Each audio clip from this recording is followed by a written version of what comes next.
今回はアウトドア料理の総集編です。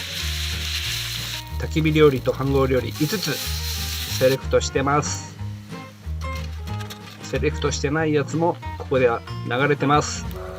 これ除夜の鐘ですね。まず3年くらい前に作ったきのこパスタですね。もちろん直火でやります。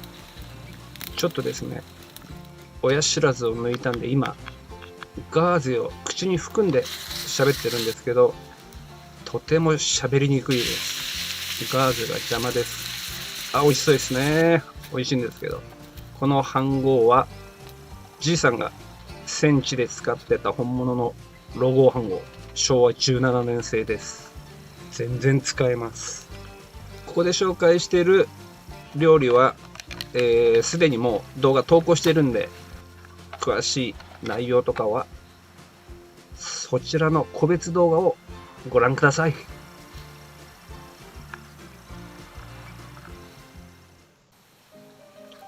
お安い豚もも肉を美味しく食べる方法ですね。豚もも肉はとても安いです。美味しいのに。使ってる飯盒は東ドイツ軍の飯盒ですね。一番よく使う飯盒です。これはチェコ軍の飯盒ですね。とても頑丈です。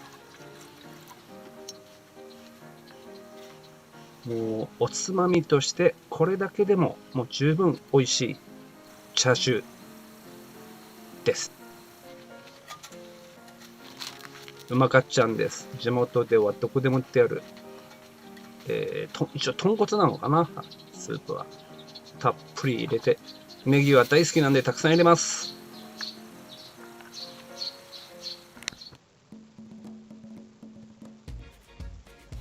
牛肉の肩ロースです。スーパーにどこでもステーキ用として売ってあるですね。もうポンコツな肉なんですけどね。使ってるお米はこれはパエリアの残りのスペインのお米ですね。なんでこんな感じで炒めて炊いてます。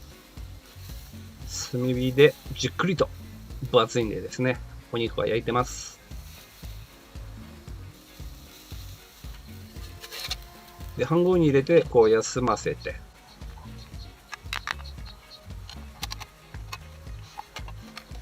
肉汁いっぱい出てるんですけどね。ミディアムレアのロゼにちゃんとなってました。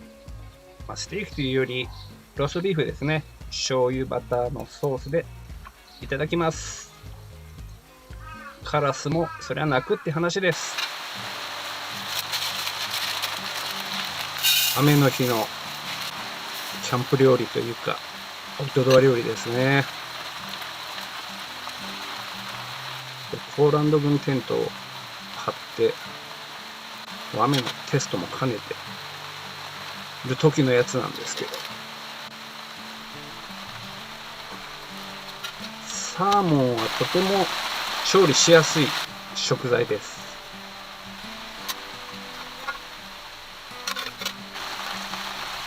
ご飯に合うんですよね。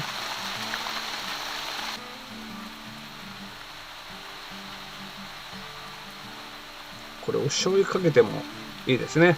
ご飯のおかずとして食べるんだったら。ネギが一番美味しかったんですけどね。甘かったです。焼きネギは。これは真夜中のアウトドア料理ですね。パエリア作ってます。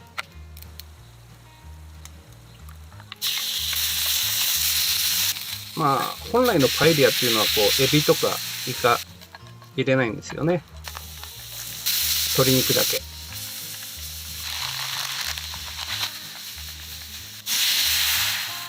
これ本物のサフランです。もう単価が一番高いやつです。でも全然違いますね、サフラン入れると。で、蓋なんていらないですね。この具で蓋の代わりでお米炊けますから。美味しかったです。こういうふうに作るの面倒とかですね、大変だと思う人はフリーズドライとか出来合いを買って食べた方が楽です。ってなことでおしまい。